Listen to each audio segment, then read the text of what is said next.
l'hypocrisie, la jalousie qu'on sort, j'en ai pas envie. On va expliquer un peu plus les lots face à l'écran de Jordan Balokok chez l'essentiel et sa nini. Et ça dit que ngai na mboka oyo na bela cancer. En 2008, il a diagnostiqué cancer dans mon connaît. Il avait obligé de se marier avec un monsieur blanc qui était plus vieux et puis il avait attrapé la maladie comme ça. Il était en deuil, c'est l'enterrement de qui? Cancer n'a pas transformé en cancer à sida. Ce qu'on voit, c'est pas le bien. Merci. Merci.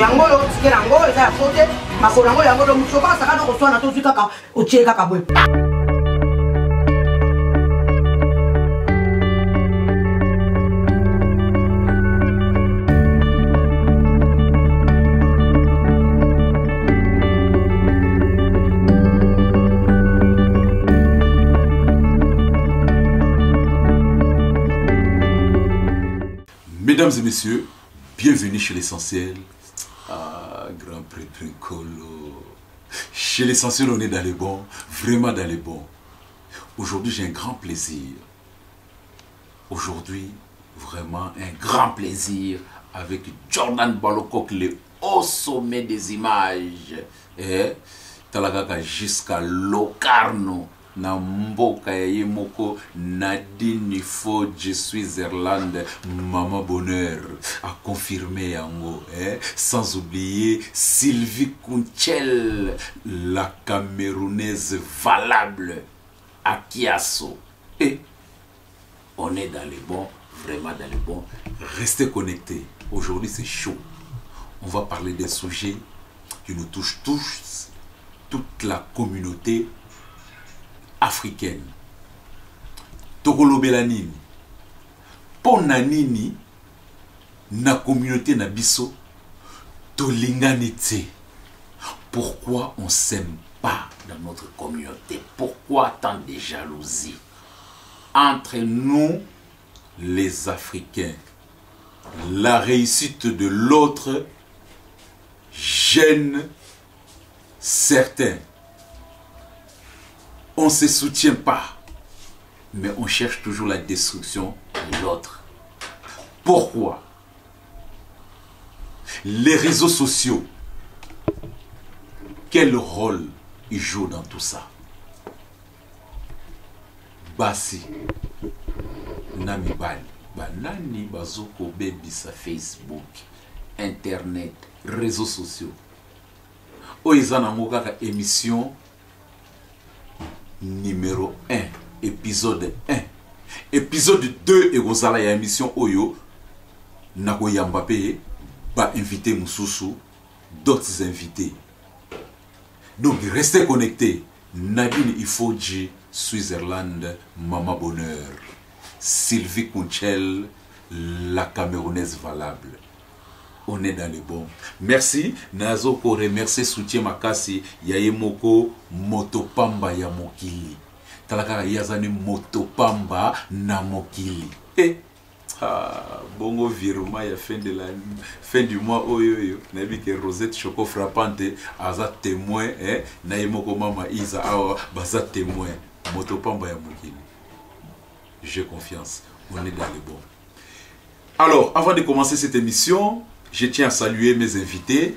Je commence par Rosette Choco Frappante, que vous connaissez, que d'autres vont découvrir à travers le monde. Rosette Choco Frappante, comment ça va? Ça va très bien par la grâce de Dieu, mais c'est l'essentiel. On est dans les bons. On est toujours dans les bons. Merci beaucoup. Et à ma droite, je salue Mama Isa, Mwana Popi, Yamukolo, Oyoboyebi, que d'autres aussi vont découvrir. Mama Isa, bonsoir. Bonsoir, l'essentiel. Ça va? Ça va très bien par la grâce de Dieu. Amen. Vous êtes prêts à vous répondre à ma question, Lélo? Oui. Alors, avant de commencer, émission est bandit déjà chaud, donc ton côté a déjà habité sur Mama Isa Lélo, ou la télévision boye. Normalement, on a émission que émission tant ozalaka muto na kolata robe moko ya danger, robe moko donc il y a ba princesse, mais lelo la télévision tout en noir, ozala matanga. Oui.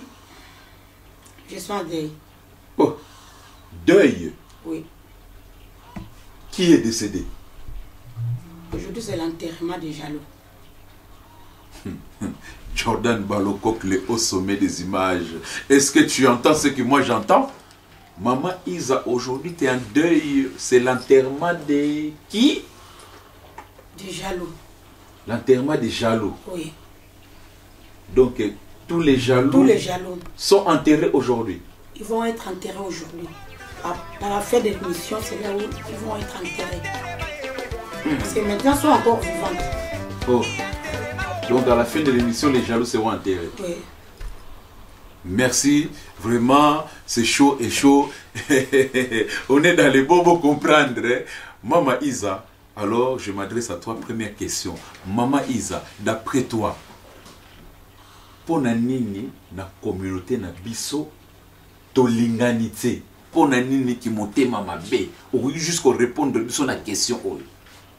La question, la communauté na biso tolinganité, et le calboso ezali que balingité mutu a avancé.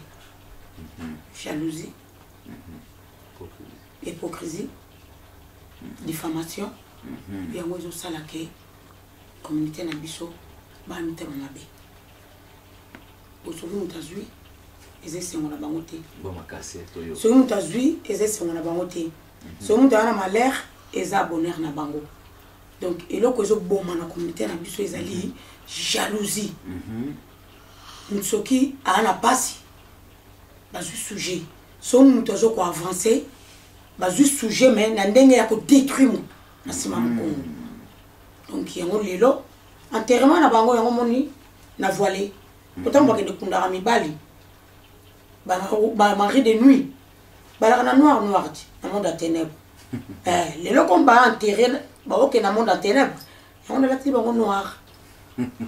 Merci beaucoup, Maman Isa. Comme elle dit, Lelo Isa enterrement, yaba jaloux, naye nyonso. Veut dire que, après cette réponse, selon ye, qui monte Mama B, ezali, jalousie, et puis, comme Binomoro Boyoki, alobi, tolinganiti. Sikoyo, na la même question, na Rosette Choco Frappane. Rosette, d'après toi, pourquoi dans notre communauté, on ne s'aime pas? Tala vraiment Jordan Balokok, na tala batu o bazo tala yo, na ebi que la reine de Lausanne, Astrid Mambweni, azokolanda yo. Merci beaucoup pour la question. D'après moi, dans notre communauté, surtout la communauté congolaise, hein, mais je peux dire aussi presque tout le noir, les Africains, on ne s'aime pas, c'est la jalousie. L'Africain et surtout les Congolais n'aiment pas voir l'autre réussir dans la vie. Quand tu réussis dans la vie, donc eux c'est leur sujet de critique. Et ça, je trouve ça dommage pour nous le noir. Je peux juste te donner un tout petit peu l'exemple. Quand on venait d'arriver en Suisse, quand tu cherchais la nourriture africaine, on avait nos propres magasins, nous les Africains. Mais aujourd'hui, quand tu vois, il y a les Indiens qui dominent partout. Mais tout ça là, on peut dire c'est toujours le mauvais cœur de nous, le noir. Et surtout les Congolais. On n'aime pas voir quelqu'un d'autre réussir. Quand tu vois l'autre, il est malheureux ou bien malheureuse, là, tu es vraiment content, ou bien tu es content, tu fais semblant. Donc, tu veux que ce soit toi. Mais toi aussi, je ne sais pas. Nous, les Africains, on n'aime pas voir les autres réussir dans la vie. Et je ne sais pas pourquoi. Je ne sais pas pourquoi. Mais la jalousie. Et pourtant, si l'autre réussit, si vraiment il y a ton frère qui réussit aujourd'hui, il ouvre peut-être le magasin, les salons de coiffure et tout. Parce que je vois même les Africains qui vont se faire couper les cheveux chez les Caverdiens. Non, excusez-moi, pas les Africains, les Congolais. Qui disent non, j'ai dit mais il y a un salon de coiffure congolais. Ah non, pas chez les Congolais. Mais pourquoi pas chez les Congolais? Mais tu sais, parfois on ne se rend pas compte qu'on devient ridicule devant les yeux de blanc. Il dit mais comment tu peux pas aller là-bas? Il est de ton pays, c'est ton triote et tout. Non, je peux pas aller là-bas, c'est les Congolais. Je préfère aller chez les Caverdiens. Mais je ne sais pas. C'est la jalousie et la haine je sais pas, la jalousie, la haine, je dis complexe. je peux dire c'est le complexe du Congolais. On est complexé je ne sais pas on est complexé de quoi. On est complexé sur la réussite de l'autre. Donc... et les mauvais cœurs aussi, parce que si tu veux pas que l'autre réussisse dans la vie, c'est-à-dire toi-même là, tu es sorcier. Je suis désolée de dire, mais pour moi, je trouve que... Donc,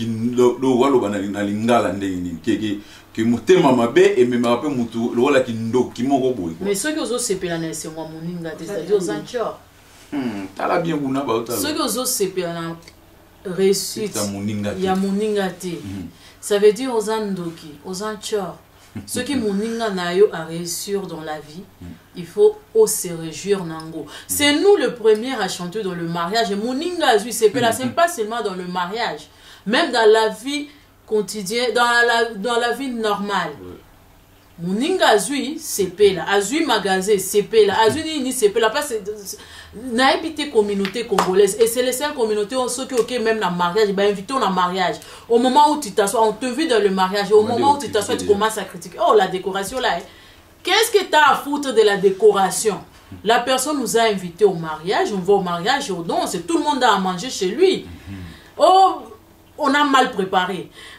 La dame là, la robe qu'elle a mise, ce n'est pas joli. Alors, si c'est pas joli, tu lui as donné l'argent pour acheter la jolie robe. Elle est heureuse, hein, et se marie. Parfois même tu critiques comme ça, tu es célibataire, tu n'as même pas quelqu'un pour te draguer. Donc non, il faut qu'on arrête vraiment avec ça. Moninga zui, c'est là, vraiment c'est là. C'est pour cela qu'il y a beaucoup de pauvres dans le milieu, dans notre communauté. Il y a beaucoup de pauvres, beaucoup sont sociales, beaucoup, je sais pas, c'est ça. Merci beaucoup. Merci beaucoup, Rosette Choco Frappante. Nayebi qui réponse au le plaisir. Nayemoko, sénateur de Lausanne, Didier Imbondo. Il y a maman, maman Mimi Miel, veut dire qu'on est dans les bons. Et maman Isa, au qui réponse ya Ndekonabiso par rapport à ça. Est-ce que yo peut bâtir quelque chose par rapport à l'expérience na yo, par rapport au yo monaka? Il y a qui motema mabe. Oui. Oyo se manifester na communauté na biso oyo pona yo ozali contre pe olingi qui échanger. Oui. Et loko nini? Donc moi j'ai subi ça pendant 23 ans. Si je dis pendant 23 ans, pendant 23 ans. Ouais. Donc je suis arrivé en Suisse ici à 1994. Je parlais pas le français parce que je suis né à RDC Congo, oui, étant étranger. Non, le Bango c'est très important. Le message là, ça peut aller aussi pour les autres personnes qui ne comprennent pas parler le lingala. Oui, pour un message, les gars, moi j'ai subi ça. Si je dis j'ai subi ça, jusqu'aujourd'hui, j'ai subi ça. Donc nous tous dans le monde, on connaît que chaque personne qui vient d'ailleurs, elle a pris une langue. Ça veut dire de ce pays-là où elle a grandi, où elle est née, ou comment. Donc, moi, je suis né à RDC Congo. Mais je suis grandi en Angola. Ça veut dire pays de mes ancêtres. Mais en venant ici en Suisse, c'est un exemple que je suis en train de donner. Ça va, après, au moins, on va comparer avec ce que Rosette il vient de dire. Quand je suis arrivé ici, je ne parlais pas le français. Donc, cet manquement de prononcer le mot français, ça m'a handicapé au milieu congolais. Soit disant, je suis illettré, je ne connais pas parler le français, je ne connais pas écrire le français. Alors qu'ils avaient oublié, oui, je suis né à RDC Congo. Mais j'ai quitté là-bas à l'âge de 11 ans et je suis grandi en Angola. Ça veut dire tout... Je peux dire mes écoles primaires. Mon enfance, école primaire, j'ai passé ça en Angola. Et quand je suis arrivé ici en Suisse, c'est normal que je ne connais pas bien parler le français. Tu ne savais pas parler français. Voilà. Mais... aujourd'hui, où on est, si je suis victime pendant 23 ans, aujourd'hui, je m'exprime quand même un petit peu en français. Voilà. Ça dérange. Aujourd'hui, j'étais là. Je ne connaissais rien du tout. Le permis de conduire, aujourd'hui, je conduis. Ça dérange. Aujourd'hui, je suis là. J'avais seulement une fille. Ils ont dit que j'ai avorté, j'ai fait ça en Afrique, j'étais irripite, patati patata, que je ne peux plus mettre au monde. Aujourd'hui, le Seigneur m'a béni. Elle m'a donné 4 enfants. Aujourd'hui, ça dérange. Donc, si je dis vraiment que ça dérange à tous les côtés, Ça dérange à tous les côtés. Ça veut dire que tu dois seulement être comme ça. Au moment que tu es en train d'avancer, et cet avancement, ça te donne un cachet. Donc, cachet, c'est quoi aujourd'hui? Ça le dérange à quoi? Bientôt, j'aurai 50 ans. Oui, j'assume. J'ai 49 ans et demi. Donc, le 28 mai, l'année prochaine, je vais fêter mes 50 ans. J'assume. J'ai un petit-fils qui va fêter ses 11 ans le 10 octobre. J'assume. Mais, si tu vois l'autre, elle arrive d'assumer. Pourquoi au lieu de prendre son nom, d'aller changer les, entre guillemets, les sujets, je vais lui demander, ma soeur, comment tu fais que tu puisses toujours être bien? Ma soeur, comment tu fais que tu puisses toujours prendre les avions? Donc tant que... Maman Isa, tu es en train de nous faire comprendre que ta réussite dérange beaucoup de personnes. Oui. Maintenant, tu peux nous expliquer ta réussite dérange pourquoi? Parce que par la jalousie, quand ils n'arrivent pas de faire quelque chose, voilà. Alors qu'est-ce qu'ils vont faire? Parce que là, nous, c'est pas tout le monde qui... Si vous avez balobaka, il y a communauté na biso, bata mangala ou bata baikolo mususu. Ezali bata communauté na biso bata mangala. Na le bité zaïrois angolais, po angolais bato ya mangala. Bata mangala. Donc biso pe ba angolais so to botama na Zaïre, to le bakalingala. Mais ça peut pas batu ya mangala, bato na yebi. Bato pe ba kaso ba moninga pe na fête ba yeba yambinga. Bato pe ba kaso ba moninga na 1000 mètres po na ipu ba kombo na moto ndako na moto mo o mona ba beleli o mama Isa. Mais l'éducation nga ba pranganga ba valeur. Ba valeur ngolo ba respect de l'autre. Valeur ngolo ba nini kokota na barrière ya mutu te. Valeur ngolo ba nini kotala o ezo le kananda ka mutu te. Valeur ngolo ba nini ko souhaitele muninga malheur te. Nga eloko na ngona na resengo na mutu nyos. Donc kimotema malamu. Yango lelo o bongo bakanisa ke nazali eloko te. Mais l'essentiel o na katanda kunanga. Okuti bana nanga bazangi te. Okuti penda kunanga yi. Et aka normal. Okuti nga pese na lambele ki mobana nga na lambele ki bana nga bana nga ba sala ba va ive ba ko so mapeka soso na bango. Siko mama Isa eloko nini oyo etoucha yo le plus na ba remarque ya batu wana o baloba wana. Oyo touchanga de plus o lelo vraiment que na dessiner na okela bango tina suka. Oyo lelo olobi ke o lateli. Na lateli bango pile na so ko enterrer bango. Ezani. Ezali ke na lingi ya patia lelo. Onyos tout. Ayebi ke azana ye mutema mabe. Oloyo ko sala ke hypocrisie ya koyo opesa ngambote koyo asute.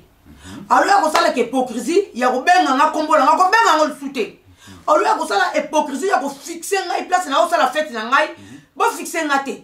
Oloyo ko sala hypocrisie ya koyo na liwa nga bo yate. Na lingi sute. Parce que tant que je devant nga na mona nsambe. Pour nsambe yebi nga ke Isa abina kana ye. Isa aloba kana ye. Isa a vivre la ye.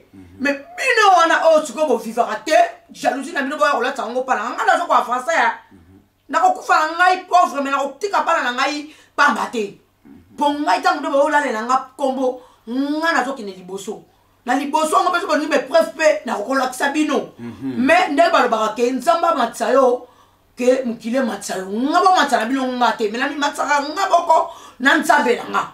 Siko obuta ko loba na biso wana ke batu bazo loba bazo oyo bakosela kayo ke oza maladi boye o quoi expliquer biso un peu plus lelo face à l'écran de Jordan Balokok chez l'essentiel ezanini ezali ke ngai na mboka oyo na belaka cancer na 2008 na diagnostiqué cancer na nga moko na semana ko sanda personne âgée maman moko a na cancer ouverte. À partir de là, on a l'infirmière dans sa pansement tellement na toujours qu'on suivre qu'on t'a la paix ma maman d'engel qui la cas. Place na ko remarquer na kina libanga moko na libélé à droite. À partir qu'on palpiter libanga na moni qui a qui c'était parce qu'elles allaient quand même au moins 5 cm place na ko na ko la banzubi. Place na ko senga diagnostic. Diagnostic on a to zalaka na des fins mois na nani de quoi bob nani junior tant ba opesa ngai na téléphone que eza cancer déjà gros de la junior que son âme repose en paix na lela na yeyem takanga parce que de la na fatina yi osomona a bref a partir wana le na ko diagnostiquer cancer na ngai et là qui na bana chimio na sala chimio kilombe que na sala chimio na chimio ba sala ngai et ko sala ke cancer na 5 cm et réduire na 3 cm donc tikala ki 2 cm na 2 cm on va proposer nga sous sala nga sous chimio mais équipe interdisciplinaire donc ba docteur ba fanda ki reno ba bino azana non gène na minute to sali chimio asali chimio surtout ça le sous chimio déjà chimio bilemo boye piqué et puis ko bomaye donc pour na biso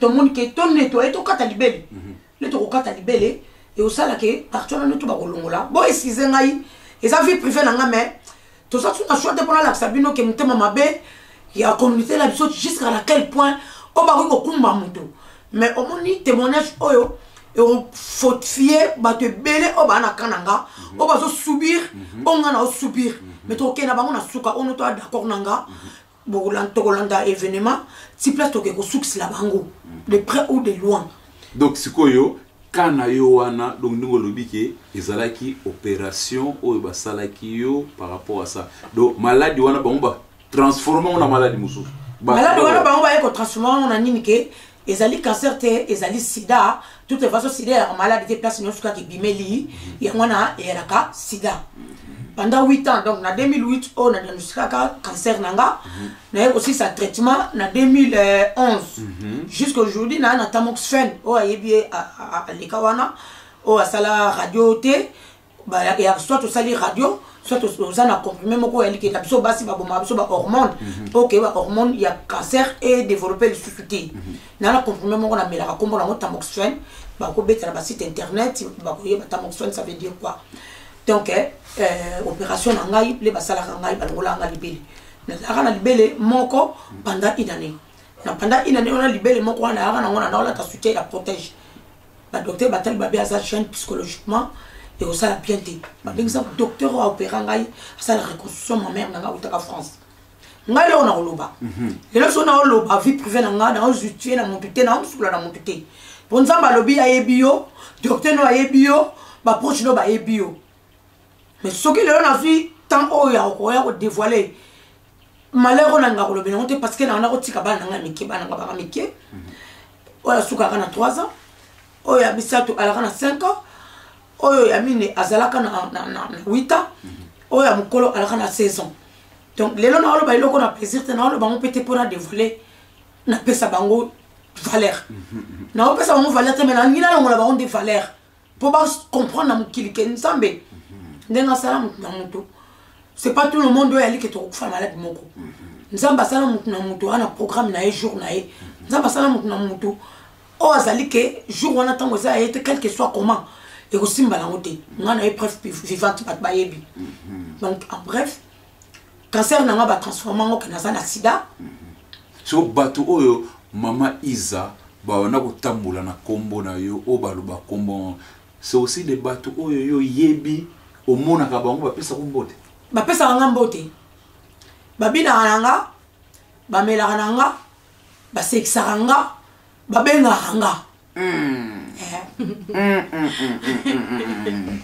donc qui motema mabe vraiment toujours linga siko to longola et loba nango meranto ya maître Zéphie j'aime mon mari yango yo balwa bo lingo nde bango bazo défendre bolingo mama Isa loba na yo do batu wana message ni noza nango na batu wana message wana nango na bidon ba o ba foki le nom que vous méritez le foki c'est votre fin aujourd'hui c'est votre enterrement yango mona la télévision noire moni oyo balata yango na mindele oyo wana penza baza instruit balata yango tango bazoke ko enterrer les membres les très chers. Mais bino ko ba membre de très démon. On est la voilé bino. Ça veut dire na kata voile misu na ngezo tala bino souté. Mato ina ngezo yo kabino souté. Bino nesko ba on tala nga, bino nesko ba do yo kanga pona ko mema bino tina suka. Na suka, tanga bino na suka, na suka. Mukile ko prouver bino vraiment que boza vraiment mauvaise, ba mauvais. Bo vraiment ba méchant et ba méchante. Boza vraiment ba ndo ki ba sorcier. Pour me qu'il ait prouvé bino au wana molatanga caché pendant 8 ans.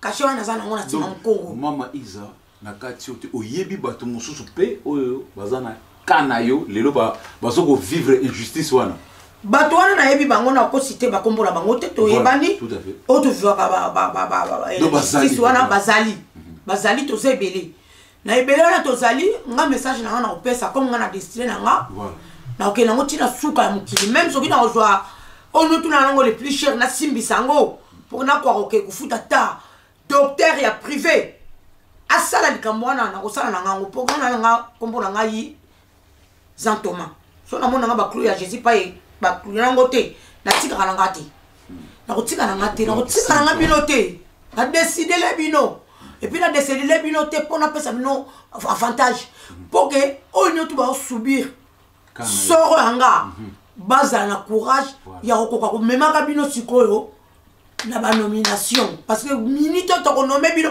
pourtant on nommer bino na ba combo hein donc bimisa combo na prochaine émission et ko traverser tina le mas basi mo ba soudan mabele lokola bambwa wa ba momi po anga ba soudan pour la malade mais ba ba soudan ngo tellement ba paipa ekoya ba soudan ngo pour la lokola ba momi pour la malade olobi tina le mas animas oya basa mindelo ba zo makango moko bo ba katra ba frontière kota Suisse na bango wana ba kozala koto na ba moko ba mitu minene ba nzote vimba kota likolo lokola ba pomba etalinga to so ba espère ba tata na bango zaki na de liste ba fabriquer bango Azana bango donc d'accord le tanga ba kombo la bango tangu kaka bazo benda makila donc leloté mais leloté tangu 24 heures koya l'essentiel la koya bala koka koya siko soki bato wana soki bazo tala yo lelo baye baka déjà que ba kombo la bango na liste baye kokutana na yo na ko pardonner bango te tanke nanu basali o wana bana ngo tangu mukili na monité o se balatsanga caché na ko pardonner mutu te na langa lisfel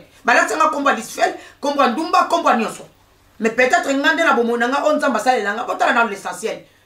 Regarde-moi à 49 ans. Baya qui c'est grâce de Dieu. Parce que je regarde pas la vie des autres. Je vis ma vie. J'assume ce que je suis. L'essentiel. Libère moko. Mais regarde au rendre rango. Et l'équipe m'avait le boni o wana bango ba lo o balolo. Et l'équipe ya boni. Tout ça là c'est et un message en Zambie, témoignage en Zambie, un témoignage vivant. L'essentiel, bâti dans la 5 wagons. Na outil de mariage, retour, raya train, nzele bunga, lokola mutazu volant na ngai. Ba meki nga lelo tembe, wana suka na bino ponga na Nzambe. Nzamba yebi nga ona zali. Pon Nzamba yebi ke na hypocrite. Donc lelo, bon empiré. Bon continue li bulu pona ko kende la bino tina suka. Tina suka. Un des journalistes est à Suisse à Royala. Wallahi bismillah. On est dans les bons. Merci beaucoup. Mama Isa, Amela Moama qui est vraiment que Sylvie Kunchel, Akias nous regarde, sans oublier Nadine Ifodji, Switzerland, Motema, ya nono pa elata, et là la vraiment na Kati, il y a Lucarno, on est dans les bons, vraiment, c'est chaud, c'est chaud. C'est émotionnel, comme je peux dire, chez l'essentiel aujourd'hui. Comme vous avez entendu les témoignages, donc la mauvaise foi, le mauvais cœur des gens, les gens qui sont autour de nous. Alors, tout ça est vraiment grand prêtre Kolo. Monze Kalala, évangéliste Kalala. Prière nini tokosala pour na mitema ya batu vraiment grand-père Tonkolo a changé yango. Vraiment, j'ai confiance, on est dans le bon. Et on se retourne ici vers vers Rosette Choco frappante, nabi que la déesse de Lausanne Katia Metio la Zolanda biso et oyoyo yoki. Batu oyoyo. Ce que les gens entendent, ce que les gens écoutent concernant la calomnie, les accusations. Est-ce que toi aussi tu as vécu ça? Dans un autre contexte? Ou bien est-ce que toi tu as déjà entendu aussi des personnes accuser les autres sans preuve? Et qu'est-ce que tu peux dire par rapport à ça aussi? Je peux dire, si je dis que je n'ai pas encore vécu ça, c'est faux. Parce que dans notre communauté, je crois la plupart des gens ont déjà vécu ça. Et je peux dire, comme Tantine vient de le dire, j'ai déjà attendu aussi, dans notre communauté, surtout les Congolaises, dans la communauté camerounaise ou bien ivoirienne et tout, je ne sais pas, je le fréquente, mais je ne sais pas si le Cameroun ou bien les Ivoiriens parlent trop comme les Congolais. Ça, je peux dire ça, j'ai déjà entendu ça. On a l'essentiel aussi, tu sais, hein, dans notre milieu congolaise, il y a beaucoup de gens qu'on acquise et telle personne a telle maladie, et comme ça. Et toi, qu'est-ce que tu peux dire par rapport à ça? Qu'est-ce que tu peux dire à tous ces gens qui disent toutes ces choses-là? En regardant Jordan Baloko, qu'est-ce que tu peux, en regardant ces gens-là, qu'est-ce que tu peux dire? Qu'est-ce que tu peux leur conseiller?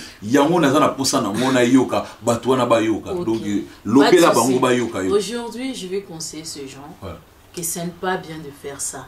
Parce que si vous accusez quelqu'un que cette personne a telle maladie, est-ce que vous, on connaît vraiment votre santé? Vous n'êtes pas les docteurs, vous n'êtes pas les médecins. Quand on va chez nos médecins familiales, quand on va voir nos médecins, on est seul avec nos médecins. Donc, souvent, c'est des gens qui travaillent dans le milieu hospitalier, comme moi. Ils disent, ah non, je travaille à tel endroit et puis je ne sais pas, tout. Est-ce que vous savez, si vous travaillez dans le milieu hospitalier, il y a les secrets professionnels que vous ne pouvez pas divulguer. Mais je trouve que c'est tellement dommage. Et puis, ce que je peux dire aussi, et si c'est vrai, telle personne est malade. Mais il n'a pas demandé. Cette personne n'a pas cherché ça. Moi, ce que je vais dire, nous tous, on est des jeunes, il y a même le vieux, il y a tout. Qui n'a jamais fait l'amour sans préservatif avec quelqu'un, puis tu te retrouves le matin, tu es en train de toucher ta tête, tu te dis, mon Dieu, j'ai fait ça. Mais moi, je peux dire, nous autres, si peut-être aujourd'hui on est en bonne santé, c'est la grâce de Dieu. Mais il y a d'autres gens peut-être qui sont nés avec, ils n'avaient pas demandé qu'ils puissent naître avec cette maladie. Il y a les autres, peut-être ils avaient essayé juste une seule fois faire l'amour. Et puis ils ont attrapé ça. Et puis je peux vous dire quelque chose. Il y a quelque chose qui m'étonne dans notre milieu congolais. Souvent ils disent, telle personne est malade, telle personne est malade. Mais souvent on trouve nos jeunes qui sont nés ici, grandis ici. Les jeunes là, on les retrouve enceinte. Tu es tombée enceinte avec le préservatif ou quoi? Parce que parfois tu dis c'est l'accident, je ne savais pas, parce que souvent il y a le mec qui nie, qui dit c'est pas moi. Donc, si le mec nie, il dit que c'est pas lui, c'est-à-dire toi tu es parti avec plusieurs personnes. Avec ces plusieurs personnes, est-ce que tu étais protégé? Pour commencer à critiquer les autres qui sont malades, on ne peut pas rejeter ces gens-là. Les gens qui sont malades, vraiment, excusez-moi, on ne peut pas vous rejeter. Vous êtes nos frères, vous êtes nos sœurs. Vous êtes des victimes. Ça vous est arrivé parce que c'est comme ça. Vous n'avez pas demandé ça. Que Dieu vous protège. Vous n'avez pas demandé ça. On ne peut pas vous rejeter. On ne peut pas commencer à vous critiquer tous les jours, à chaque moment et à chaque instant. Azam est malade. Azam est malade. Mais pourquoi? Vous êtes comme nous. Parfois même, vous êtes... moi, je peux donner l'exemple. Il y a une fille, je ne vais pas citer son nom. Cette fille, c'était ma copine. J'ai parlé très bien avec cette fille. La fille, moi, j'ai jamais été à l'université, mais cette fille, elle était à l'université. Et une fois, on s'était croisés en boîte. Et cette fille était venue prier dans l'église où j'ai prié. Et il y a un gars qui draguait cette fille, parce que les gars, ils cherchaient les papiers et tout. Les gars draguaient la fille, et puis la fille trouvait que les gars vraiment étaient amoureux d'elle. Et une fois, la fille s'est dit, il faut que je dise la vérité à ces messieurs. Et la fille a dit à ce monsieur, écoute, je ne peux pas sortir avec toi parce que j'ai le virus et tout. Et le gars, il a dit, ah ouais, oh mon Dieu, et tout, et dit oui. Et puis la fille, elle a expliqué, elle a dit, non, j'ai pas le virus parce que j'avais fait ça. Même si elle avait fait la pite ou quoi, mais la fille, je connais son histoire parce qu'après, elle m'avait expliqué. Sa tante l'avait fait venir ici. Elle avait obligé de se marier avec un monsieur, un blanc, qui était plus vieux qu'elle, et puis elle avait attrapé la maladie comme ça. Et la fille, elle avait expliqué au gars, je peux pas sortir avec toi parce que je suis malade. Si c'est le papier vraiment que tu veux, je peux te les donner sans se marier avec toi, mais je ne peux pas sortir avec toi. Et le gars, qu'est-ce qu'il a fait? Mais c'est l'essentiel. Nous tous, on était dans l'église, on n'était pas au courant. moi, on n'était pas au courant, la fille venait à l'église. Moi, la première fois que j'avais vu la fille, je l'avais croisée en boîte. Mais après, j'avais vu qu'on priait dans le même église et tout. Et la fille, on a commencé à parler, on était devenus des amis et tout. Et moi, je ne savais pas si cette fille, vraiment, si tu la vois, elle est en bonne santé, elle est bien et tout. Et la fille, quand elle est venue, le monsieur, il a commencé à nous raconter. À nous raconter, mais cette fille, il faut faire attention et tout et tout. Et moi, j'avais trouvé ça dommage. J'ai dit, ce monsieur, il est con. Oui, quelqu'un parce qui a que sauvé la fille lui a dit la vérité. Elle pouvait aussi se laisser aussi aller avec lui et les contaminer. Pourquoi ce monsieur est venu nous dire ça? Et aujourd'hui, tu sais, cette fille, elle a fini l'université. Elle s'est mariée. Elle a eu un enfant. Moi, je vais changer. Attends, les gens qui ont le virus, il y a la différence entre les sida et le virus. Et moi, je vous dis, si la personne prend bien ce médicament, c'est pour ça que je conseille à mes frères et sœurs qui ont cette maladie de ne pas négliger leurs médicaments. Aujourd'hui, tu peux vivre avec la personne qui n'est pas contaminée, peut vivre avec la personne qui est contaminée. Si cette personne qui est contaminée prend bien ses médicaments, alors il faut qu'on arrête avec ça.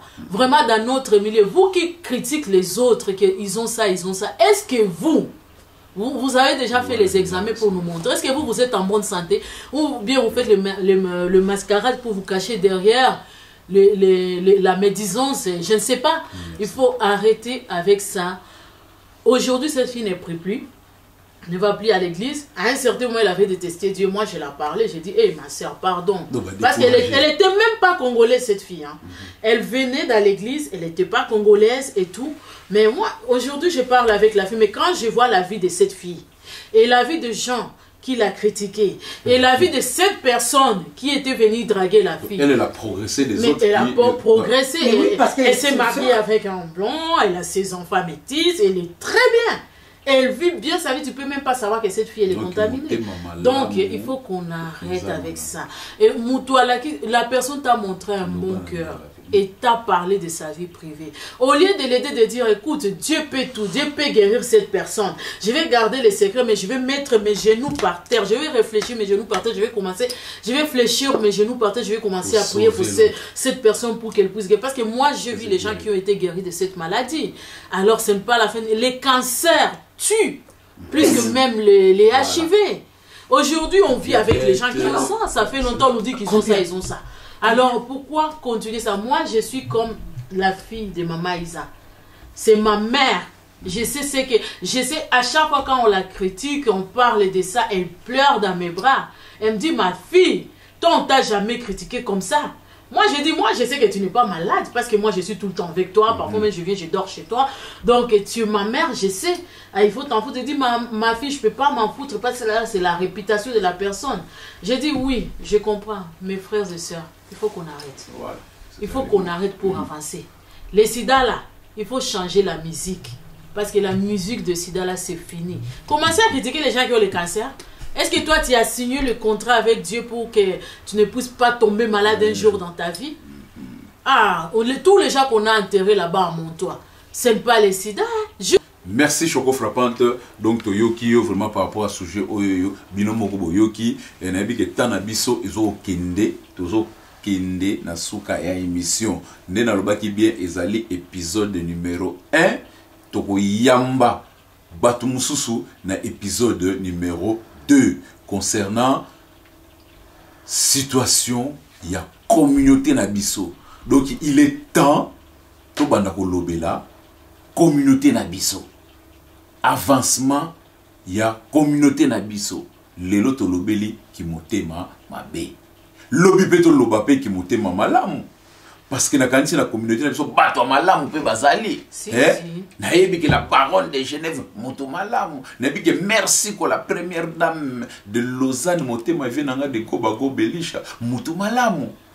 Na yebi les grands juifs, le monument Lazance, asa moto malamu. Président Robert Madia appelle asa moto malamu. Donc bato malamu pe bazali. Donc les lots tout le blanc qui montent mamabe ponanini trop c'est trop. On veut des gens autour de nous qui nous encouragent d'avancer. Moninga azui ndenge Rosette alobaki sepela. nakanisi naebite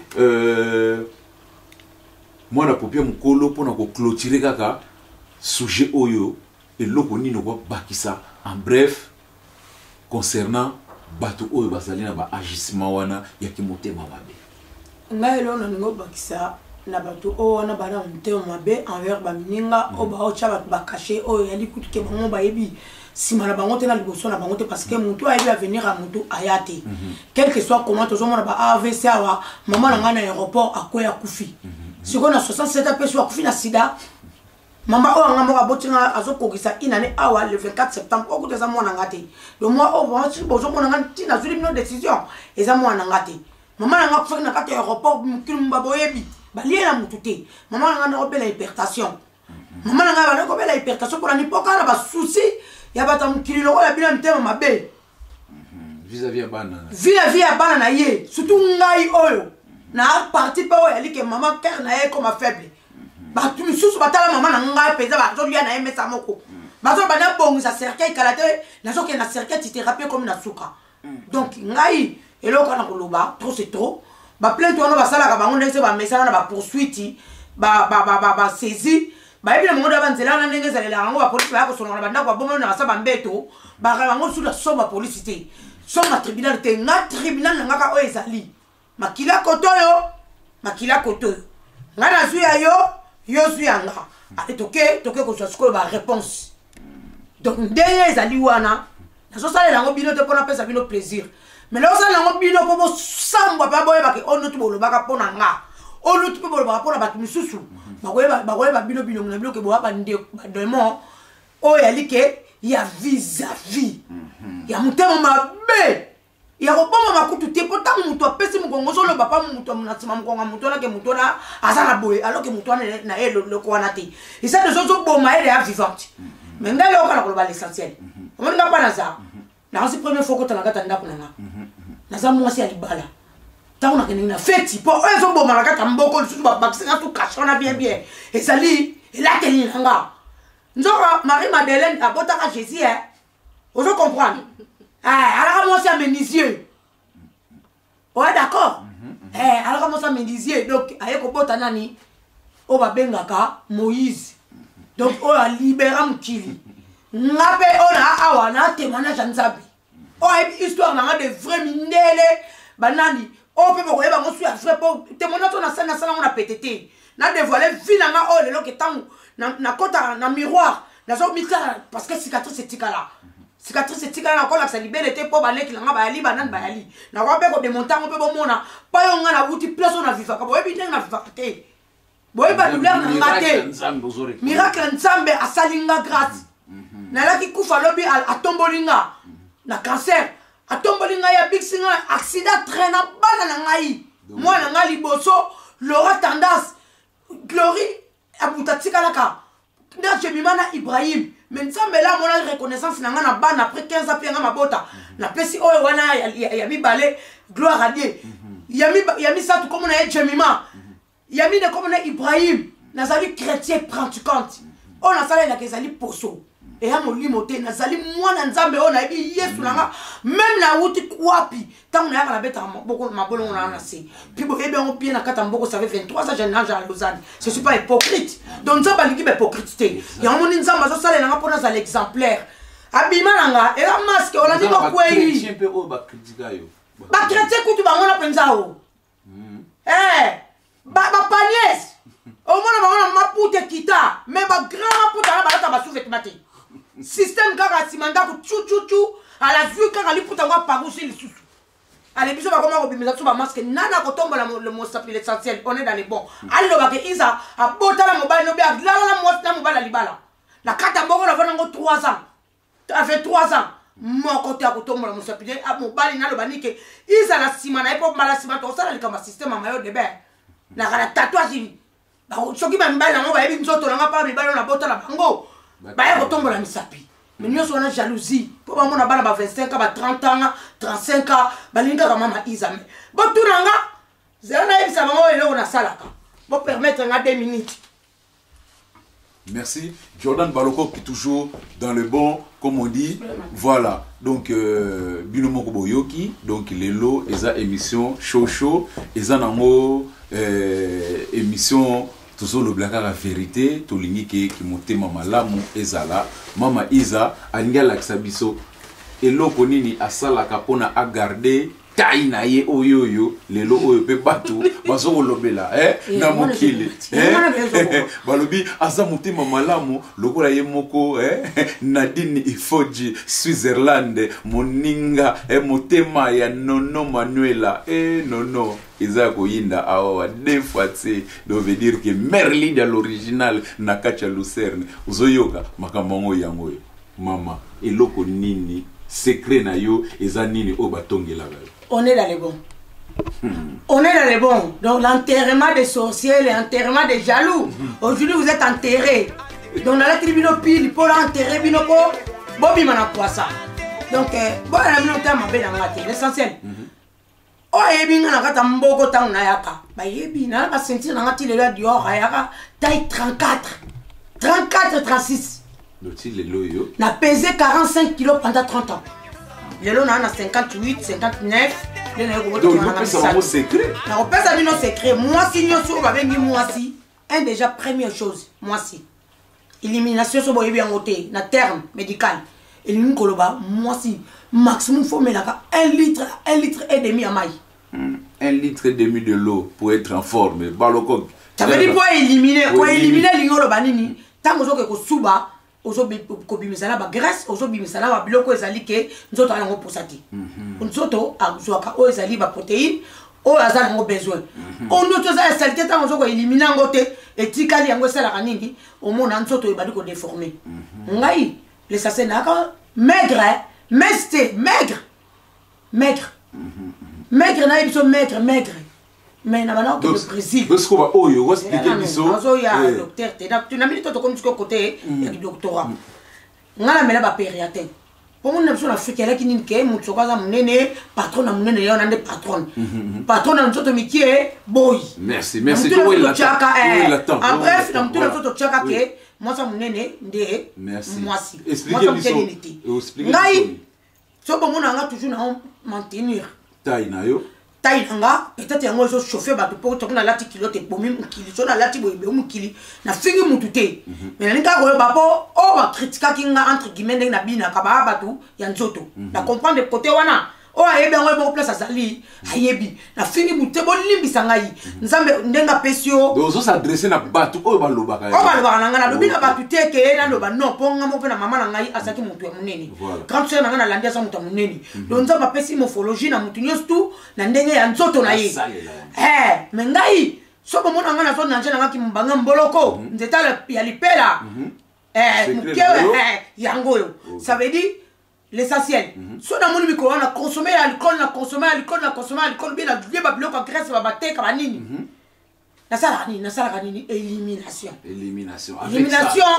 o eza nango wapi tunanga pharmacie eza na casino na kendila yango France casino secret yango balobi donc pour garder une taille comme ça il faut acheter na soko tout route casino grand géant secret de Mama Isa aujourd'hui dévoilé chez l'essentiel bouchon moko la maille à pio ombeli après bandi ko mela no maille non normal 1 litre na ozo ke ko suba ba graisse peso bima moi ba salité wana oyo ke ina ya biloko ezo bima ba komi nini awa tanga na nko ba komi ni draineur ezo drainer nini maille na ba graisse bofondo les guerriers au sentir le loba lobi secret à Mama Isa yango les ala ngo 6 francs 90 et loba 6 francs 90 le nani on peut ko somba ngote il faut pas tout naka on lobo so mutu ba no tailler comme ce poisson c'est juste poser la question Mama Isa comment tu fais pour garder cette taille olympique alors voilà les secrets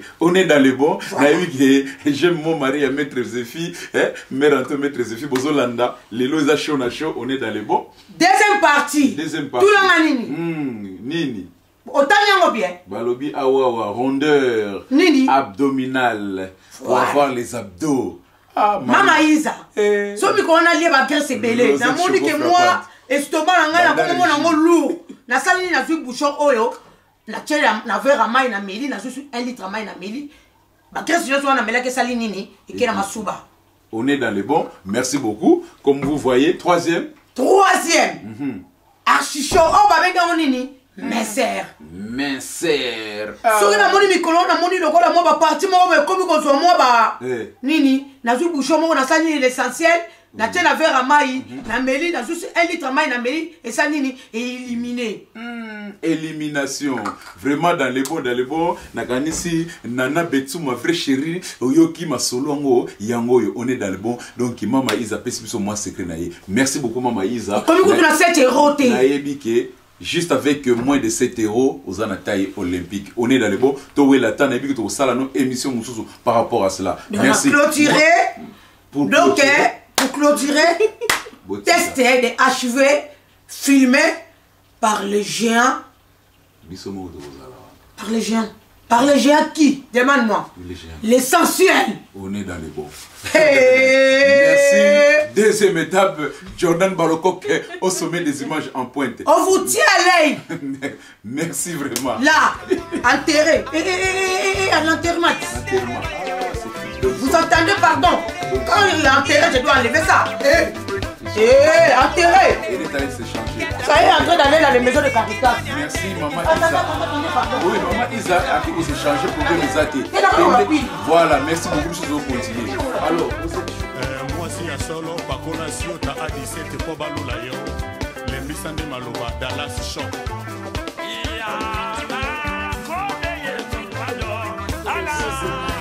Merci beaucoup Binomoko Boyoki Ndenge Rosette Choco Frappant Auto Olobake To Lingana Linga Muningana Yo Ndenge Omilinga comme c'est écrit dans la Bible. Naebike Ndenge Nadine Fuji Switzerland Mama Bonheur Ndenge Mabolingo Oyazalaka Nango parce que yé pas allé combattu mais jamais abattu. Motema ya Nono Manuela. Veut dire que on est dans les bons matchs ça bien. Merci beaucoup. Mama Isa nakanisi akoiko kota Mama Isa on a to silisa parce que lobike ye aoti kosala enterrement na ye donc nenga enterrer ba jaloux na ye donc veut dire que sikoyo azongi na ndenge vraiment ya donc matanga esili Mama Isa doto clôturer na ye Mama Isa a roloba na biso sikoyo ndenge a enterré ba jaloux na ye na minute osiko Mama Isa obrié mbala moko taille olympique kaspile longweti donc Mama Isa waloba na biso eloko moko na bato o baso kolanda yo lelo Mama Isa ndengo za wana message nini okozala nango au conseil parce que comme si on a un moment il y a conseil parce que esili bamakambo wana nyonso pona yo ki monte mama be banguna bazali ya okundama so conseil ni ngopesa na bandeko na biso pona ki monte mama be elongwa ki monte mama lamu ezwa place elo monga na oloba merci na oloba bref exactement mais je crois na katanda kuna ngai tango kotelo kwa liboso ni nomoni namoni di commandement eza na mir Jordan Balokoko azwaki on tona sentir que liloba pe ya nzambe eza na kati ndako voilà namunda na ya velo kuna tala plaque moko eza na bakoma kobana merci Yesu Jésus voilà kati ndako na tango zokota ma maison donc ce qu'on court ce qui na comprendre le message ngolo baki on encourager ba image eza poso voilà mais là do encourager ba baluka et là on a oloba na bino la parole ça trompe. Voilà. Ne jugez point. Pourtant nous avons jugé Moutouana. Pour mon apparence. Exactement. Est-ce que Moutema nae communion de la rencontre ensemble no yoyebi. Exemple est-ce que l'essentiel yoyeba quand que oya okutanga pe poser bana éducation pe bana boye bomoni bana ba chambre. Voilà, exactement. Donc apparence est trompeuse. Voilà. Donc et là on a appelé ça nos conseils. Ce qu'on voit c'est pas le derrière. L'intérieur, pardon. Donc, conseil gratuit. Quand on a jamais dans mon tout pour avancer, pour clôturer finao. La vie à banana yo, la vie à descendant là, pour quatrième génération, bien frappaka. Merci. Tant que yo c'est la vie à mon tout. Malheur est quoi? Mais yo c'est la vie à mon tout, malheur est quoi? Mais malheur est quoi? Na un jour quoi? Na 100 000 ans. ça veut dire aux alces vivre toujours na penser na ok côté kuna fuli kambone sala boy kambona tango yete nzamba zo sala na mutu wana okay ngelo kana ngolo barabino oh to c'était la bamininga ya mwana ya cannabis soko ya na biso te na descendant na répéter eloko wana oh to c'était la bamininga yango yo eye la kabiso soko yeli yote iko na descendant na yo soko na descendant na yo te ok na descendant na yo parce que ti la bible les olo banini akoki ko frapper ti la 4e génération amen ngai eloko na koloba na bino obo monaka ezali masque et la quantité donc oh la nanga iza sala ki boya la ninga na musuni na molimo lelo nzambe nanga wana o ayebi libele o babwaka kuna poubelle dini po bolinga ki bongo nzambe nanga yebi ke libele nanga yi fulo babwaka ngo déjà c'est pour là banyama bali yango na kufite partant tout on a se banter ngo donc quand je dis ces mots là c'est pas avec plaisir ça veut dire nzambe wazo ko générer ngai nzambe wazo pesa nga lelo beaucoup 3 personnes balobi na ngani ke na simbi kisa mami wata mais kisa mami wata na ngai moko moniki si fa na nandi si fa na kisa mami wata na ngai ezali ke na tala ka via batuté kisa mami wata na ngai ezali ke na lalela ka mutu te na penser na ngai na lalela ka ndeni na kosala pona beta masolo na mboka polo bi bembelanga tambo yo ka kufa ka baba atana nda kona mutu atikango mutu akufa kati souci na ngai lelo garantie na ngai ezali te million na banque po ba kolandele wutu wapi merci donc botika tozana bana bazokutana ponga sosona na sida lelo na boti mona sida n'est-ce pas tala mona na ndenga zongela lelo sokaza na sida loba ko lipeti 7 ans 18 ans ube jeune garçon ka kopea bota mikana ba na ndaka ba mama wana ba panier zo biso oh azo tshapso na liste ba panier après mona na soka ke kolala siko na mona na bota makina sida akozwa sida te mona moka kufana Genève atika liste te mona na bota makina sida azo ke sida te azo ka kopea dabu bébé lisa tika kiti siko lisa wana ba yibi batu wana bazokota na bana bango ba yibiti donc lo kwanga na koloba na mino na ba tonto bo arrêter omoni lisu ya mutu oke otana miroir po yeba lisu non potini ne eza na coin mona minute nazo beta boy mais nazo beta ngo dans le vide ozo comprendre nazo mi mona te tala na kitala tala liboso et puis tala kitala tala sima merci zolo na yo etala na se. Il n'y a pas la mort. Oh, l'autre a couffé, ça dit kaka, liwa. Mais bina, oh, vous prenez là, au cimetière. Il y a sida. Bah, la couffati dans le cimetière, vous avez un biso. Ponga, vous avez la liste, mais ngala, on peut s'habiller au cas où on a la loi, on a la liste. Bon, on a aussi les abino. À bon attendeur. Merci. La Sukiwana, Bozela, deuxième partie, Makila.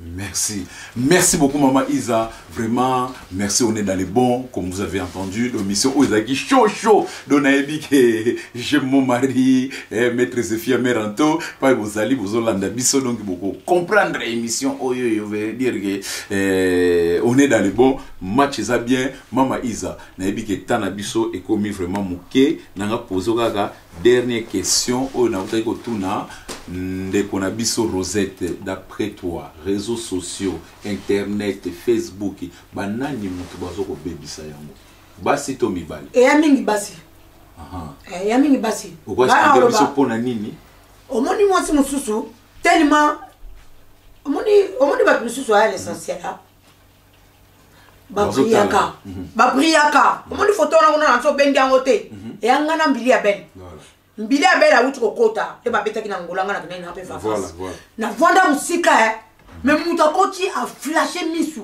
place to vanda ki ebele atini photographe avec ko begela ngai sourcil nga wana aya to kama photo tala beli boko na ngo o e matela mu na ya boko mbili ya ben pour dire que mutu mususu azali elo moko tanga koti ne sika tellement kati na ezali pembe abriaka donc on sentit que mutu ka koto ba zobenga benga comprendre même otilier maseke même otilier bakali même otilier jalousie on nzambe sa pambola qui est ezali to lai merci banani pona nini bazoko bebisa Facebook et déjà jalousie donc on Facebook jalousie wana ce quoi publier ngana na problème moko boya wa kaka publication o ba sala na ba publication na ba sala ba faux profil na bilonga batu basali lokola mutu na muta kriango ba diko koma lokola mutu ko makamwana ba pire batu na yo pour que batu no ba koma na conflit. Vous comprendre. Ngai na kina chantage wana à travers ya likambo to ba sida moi mbali moko bengisa na anniversaire na yi. Mais moi si mdasala ki on passe yo le basse. C'est là moi si. Ça la bien voilà. Ngaba bengisa ngai na anniversaire. Na kena na anniversaire comme kana kena na bilo boyebi isa tanga ko tande sika apesa na sengo. Na tala tala tinini et que ndenge ndenge fête ba décorer ndenge pour ngana na balisa na ngati. Merci. Na mpe na sala na fête té. Merci. To ba benga ngana fête na kene pour na se pelisa bato yo bazu makasi ya kosala eloko. En bref. Donc, ngai Isa ana vandi na viva yango. Bona sepelisa bango na tala ke bitakala wana. E ko sepelisa mibali na bango nga mibali na ba krakela nga. Nga ko muna na réserve. Na lingi bango te. Mais so na bila tanda bango sino na nango ala kata losani ko. Ba ko kufe bele l'essentiel. Ba ko tanda maloko la mai.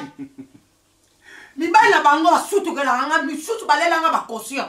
Na mona ko tu jote na bile ko moni pa ngo le caution na yo sukela kuna na kopre pa e baldi na tante donc na fier na ngana tambo la tête haut na mwasi na ko beta masolo na mena muta pamba pamba te na beta ka masolo te na mibali na bango na toucha mo bala mutu te mais soki le na bien toucher ba mibali na bango ba ko kiba bango pour na afre mama ne baneti na se ne baneti na se en bref merci ayo ka bien oh ezali wana mutema mabe wana bazo sala leko pamba ponga mama Isa lelo l'essentiel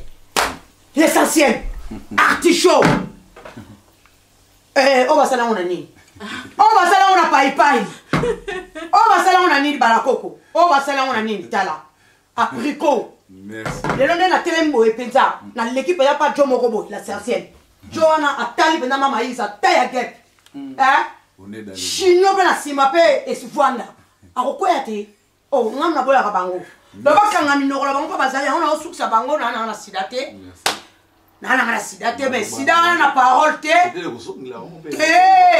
oh mais on a na sida bon ba tola bango tile londo balanga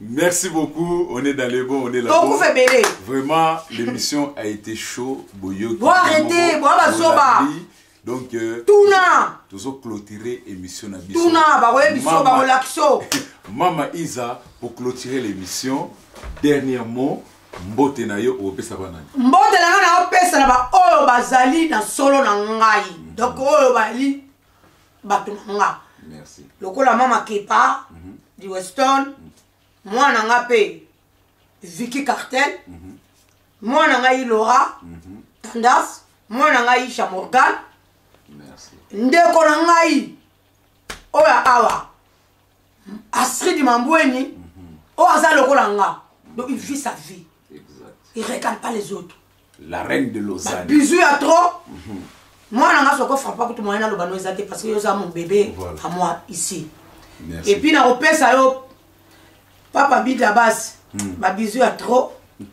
masolo bien mi thérapie bukasa yo mtozo tumba mboko nyoso ba bisous à trop frère pas aux ali et on doit être prêt vivant donc ma soleil a encore raison continuer donc voilà le deuxième épisode merci nanga pe ko lobal susu Elisa Makela ma couturière donc tant na beta ba bloc africaine examiner Elisa Makela merci ba bisous à trop donc je t'aime beaucoup tu connais merci tu connais que je t'aime on est dans le bon mais ba wana kuna na kola ba bino te pona yimi na bino mais na ko citer bino na face ya merci beaucoup.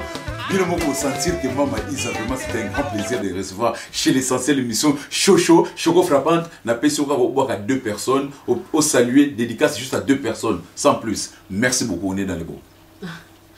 Ok, nga avant la pesa ba dédicace na nga lo baloko moko. Et c'est le senga pasi makasi mais na lo bango.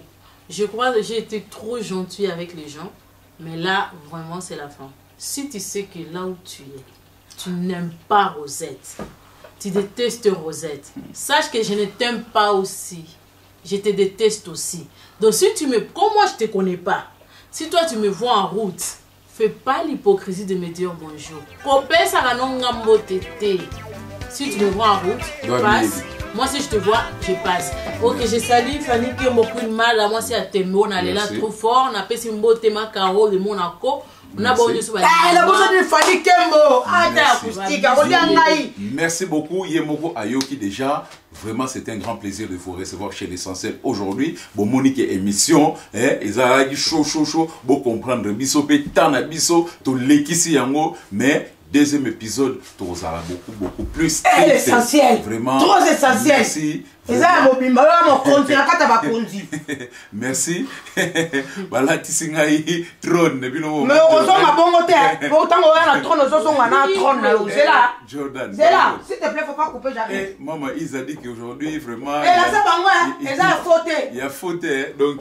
Maman Isa Lobiki, Allah Tisingai trône, donc je suis dans le haut sommet. Donc je viens de retrouver Jordan Balokog. Ah, Balokog. Maintenant moi aussi je suis au sommet. Merci Maman Isa, plaisir à trop. Donc j'ai dédicace cette émission vraiment, Nadine Fuji, Switzerland, Maman Bonheur, voilà que Maman OEP combattu, mais jamais abattu na Katia.